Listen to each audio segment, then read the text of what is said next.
Bienvenue à toutes et à tous à votre émission Parlons droits humains. Quand les fonds publics destinés aux plus vulnérables disparaissent, c'est la dignité humaine qui prend un coup. Aujourd'hui, nous allons parler d'un sujet sensible, je dirais même très sensible, la corruption. Mais cette fois-ci, le lien entre la corruption et l'aide ou l'action humanitaire. Et chez les RENLAC, le réseau national de lutte anti-corruption qui nous fait honneur pour partager son expérience avec nous dans la lutte contre la corruption au Burkina Faso. Il est représenté aujourd'hui par son secrétaire exécutif, M. Pissiamba Ouedraogo. Soyez les bienvenus sur ce plateau. Merci. On parle de corruption. Comment pouvez-vous faire comprendre aux citoyens lambda ce qui peut être considéré comme des cas de corruption? Et merci de nous donner l'opportunité de parler du RENLAC, de ses activités et surtout de la corruption. Alors, pour répondre à votre question, je souhaite dire qu'au sens large, on entend par corruption tout ce qu'il y a comme déviance, n'est-ce pas, au niveau du comportement, et qui permet à un agent public d'abuser de ses positions publiques ou des prérogatives de ses fonctions à des fins personnelles. De façon particulière ou précise, cette définition que je donne doit faire comprendre, contrairement à ce qu'on pense d'habitude, il n'y a pas toujours corrupteur et corrompu. Si vous abusez de vos fonctions à des fins personnelles, vous pouvez le faire tout seul. Lorsque vous détournez le denier public, il n'y a pas un corrupteur qui vous paye. C'est vous-même qui avez décidé de le faire. Donc, contrairement à la vision courante, la corruption n'implique pas forcément la présence de deux personnes. Alors maintenant, quel cas précis? Lorsqu'un agent de santé vend des médicaments, eh bien, c'est la corruption. Il y a les rackets sur les axes routiers, n'est-ce pas? Ou bien un usager qui brûle le feu tricolore et il donne de l'argent à un agent il n'y a pas de PV, il n'y a pas de quittancier. Ou encore un entrepreneur qui donne de l'argent à un agent public pour avoir les marchés publics. Mais on peut aussi revenir au domaine que vous avez évoqué, notamment l'action humanitaire, mais il y a des détournements des vivres qui sont destinés aux personnes déplacées internes. Donc voilà quelques exemples en tout cas, qui montrent que la corruption existe et est une préoccupation. Nous allons revenir pour le cas de l'action humanitaire. Mais qu'est-ce que le RENLAC fait contre la corruption? Le RENLAC, je peux dire, depuis sa création en décembre 1997, mène des actions de façon synthétique. Je peux dire que nous produisons des connaissances. Chaque année, nous faisons un rapport sur l'état de la corruption dans notre pays. Nous avons pour les scolaires ce qu'on appelle une bande dessinée, KUKA, dont l'objectif est donc de leur permettre de comprendre les manifestations et de lutter contre la corruption. Nous avons des études que nous faisons. Nous avons tenu un colloque en novembre dernier sur corruption et développement en Afrique. Ça donc, c'est dans le volet production de connaissances. Nous faisons de la sensibilisation et de la formation avec l'essentiel en visant donc de contribuer à la culture de l'intégrité donc au sein des citoyens. Nous recevons des plaintes, des dénonciations que nous traitons parce que nous les poursuivons et nous parvenons à résoudre un certain nombre d'entre eux. Nous faisons du plaidoyer auprès donc des autorités de notre pays sur plusieurs plans, sur le plan législatif, pour qu'on prenne des textes de loi qui facilitent la lutte contre la corruption. Le deuxième plan, c'est d'espérer aussi, en donnant notre avis sur la gouvernance de façon générale, obtenir des mesures, en tout cas qui permettent donc toujours de renforcer la lutte contre la corruption. Alors, depuis 2017, avec la loi 04 portant prévention et répression de la corruption au Burkina, nous pouvons rester en justice, donc en tant que partie civile. Donc, nous avons aussi des actions judiciaires. Bon, voilà en résumé ce que je peux dire. Et en parlant des actions que vous menez ou des activités que vous menez, la Droit Libre TV a eu la chance de prendre part à une activité que vous avez organisée, un panel. Et là, on voit le RENLAC en pleine action de sensibilisation au travers de ce panel-là. On suit et on revient.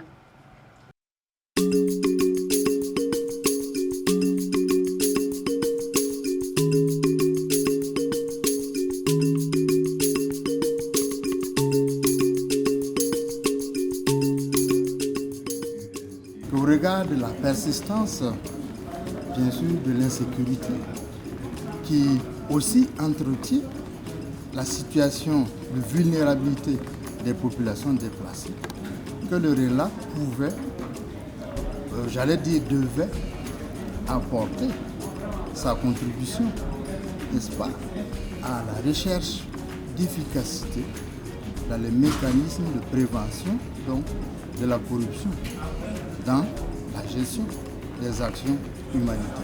Nos activités, et notamment nos enquêtes sur le terrain, nous font revenir qu'il y a effectivement des risques de corruption humanitaire.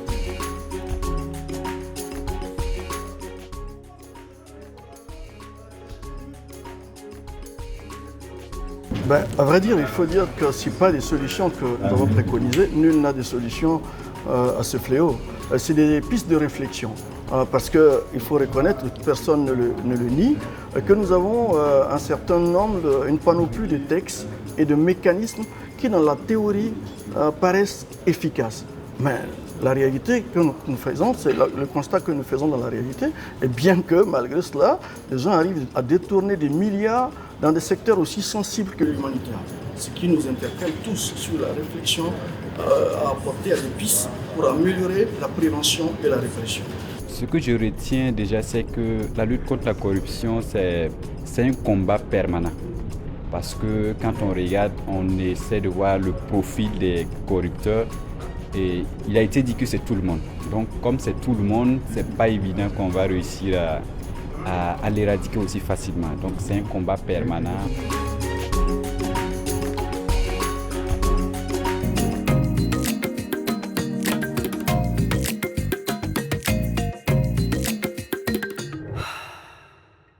Monsieur Ouédraogo, pourquoi avoir ciblé la corruption dans l'action humanitaire lors de ce panel-là? Bien, merci. Cette année, nous avons pensé que avec la persistance de l'insécurité, cela contribue à entretenir aussi les déplacements des populations. Deuxième chose, nous savons que pour s'occuper des populations déplacées, l'action humanitaire donc, demande beaucoup de ressources, aussi bien financières, matérielles, etc. Et l'on sait aussi que lorsque on réunit cet ensemble de conditions, cela aussi attire la convoitise des esprits malveillants, notamment dans le cadre du détournement. Alors donc nous avons organisé le panel pour contribuer à renforcer le mécanisme de prévention de la corruption dans l'action humanitaire dans notre pays. Par ce panel aussi, on a voulu en fait encourager la dénonciation. Donc dans le cadre de la gestion de l'action humanitaire. C'est aussi une contribution, j'allais dire, à ce que des mesures soient prises contre d'éventuels fauteurs, donc pas de corruption dans l'action humanitaire. Et enfin, on a pensé que le Burkina pouvait bénéficier de l'expérience de par le monde. Donc ce panel aussi est pour nous une occasion pour partager les expériences en matière de prévention de la corruption dans l'action humanitaire. Est-ce que vous avez le sentiment qu'il y a un changement avec les différentes activités que vous menez? Oui, dans la lutte contre la corruption, il y a changement, mais nous ne sommes pas satisfaits du rythme de changement. Il y a des défis, mais il y a de l'espoir.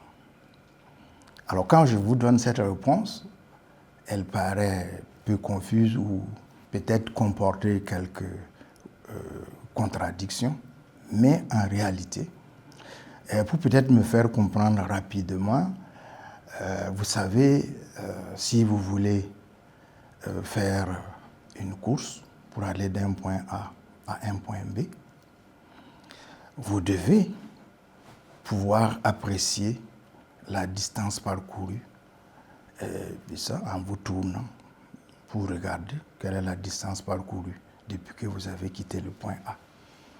Et qu'est-ce qui vous reste pour atteindre le point B. Bon, alors cette image permet de dire que pour parler de l'évolution de la lutte anticorruption, vous savez, à la naissance du RENLAC, on a considéré nos dévanciers pratiquement comme des fous. La corruption est mondiale et c'est impossible de lutter contre elle. Mais beaucoup d'entre eux, avec des acteurs qui n'étaient pas du RENLAC, ont insisté jusqu'à ce qu'aujourd'hui, les pouvoirs publics, le citoyen reconnaît que la corruption est un fléau contre, disons, le développement des populations et des pays, et que, il va falloir la combattre. Et on a des progrès sur le plan du dispositif juridique et institutionnel. Vous savez, on a, comme certains l'ont dit, la meilleure loi contre la corruption, la loi 04/2015, portant prévention et répression de la corruption dans notre pays.